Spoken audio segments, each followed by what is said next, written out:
Hi friends, this is Leela. Welcome to my channel Leela WebDev.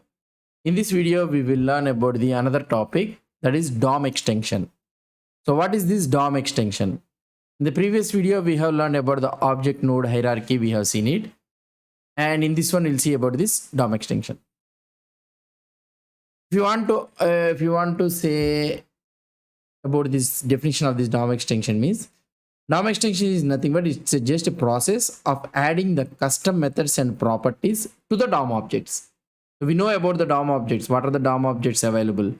So something like HTML paragraph element, and afterwards you will be getting this all the what I can say HTML element, then it goes to the element, node, event target, and finally it will be an object.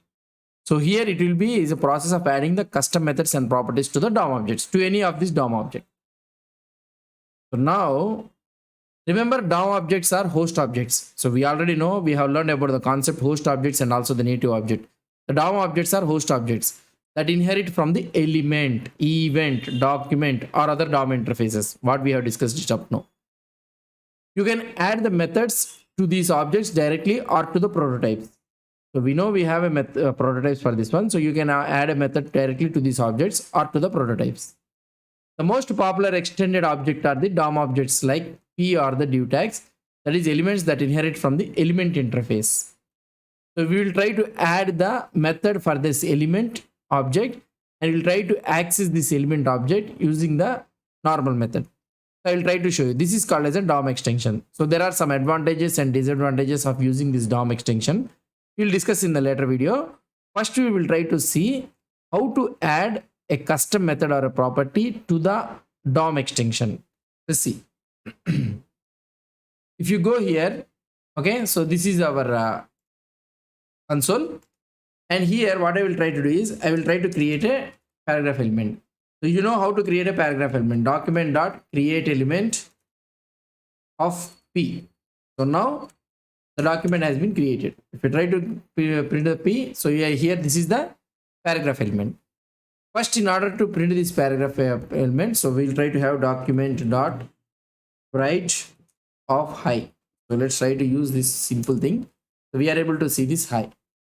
And what I will do is, so we'll try to attach this paragraph element. Before attaching this paragraph element, so we will add a text content for this paragraph element. New paragraph element. So now we have added for this paragraph element. So if I try to see this paragraph, this is a paragraph. We need to attach it to the document body. For attaching this one, I can use document dot body dot append child. If you remember these all things, append child of this paragraph element. What is this one happened? Okay, body is not available. Body is spelling mistake. Yeah. So now the paragraph element has been added to this one. So now let's try to have this console.dar. If I try to use this console.dar of P, small p. So this is the paragraph element, and for this one, if you try to see the prototype, okay, this is a paragraph element, and if you try to see this prototype, this is an HTML element. So we have already seen, and the prototype for this one is element, right? We'll try to add a custom method to this element. For adding this custom method to an element, we need to add something like element dot prototype.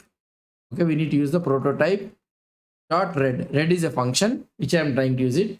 So you can ask me that why can't we use this element dot read is equal to function like that?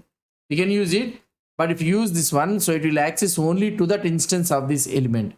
So when you want to access to the inherited instance also, we need to use the prototype so that a constructor function will be accessible for this one. So that is the reason we need to use prototype.read is equal to function, and here I will be writing this dot style dot color is equal to red. So this is simple thing. So I am using this function. So now the element prototype red has been attached to this one. So now what I can say, this element will be, so this paragraph element is the right paragraph element. So it will be able to have its prototype. So the prototype element prototype it will be able to have. So if I try to use p.read, well, this one work. So that means the element it will try to will it be able to change this one. If I try to press enter, see the paragraph element has been converted into the red color. So this is called as a DOM extension. So now for the DOM extension objects, so we are able to add a custom method that is nothing but here red function to the element object, so that we can use this one for any element thing. So this is what I want to access you. But there are some advantages and disadvantages. We should never modify these DOM objects. So why? Because we'll try to see it in the next video. So this is how we will be using. These are called as DOM extensions. So if you want to add a custom methods or properties, means we can use it like this. Hope you understood about this DOM extension method. If you have any doubts or any suggestions, please post the comments below to this video. And if you like this video, please do support me by subscribing to my channel. Thank you.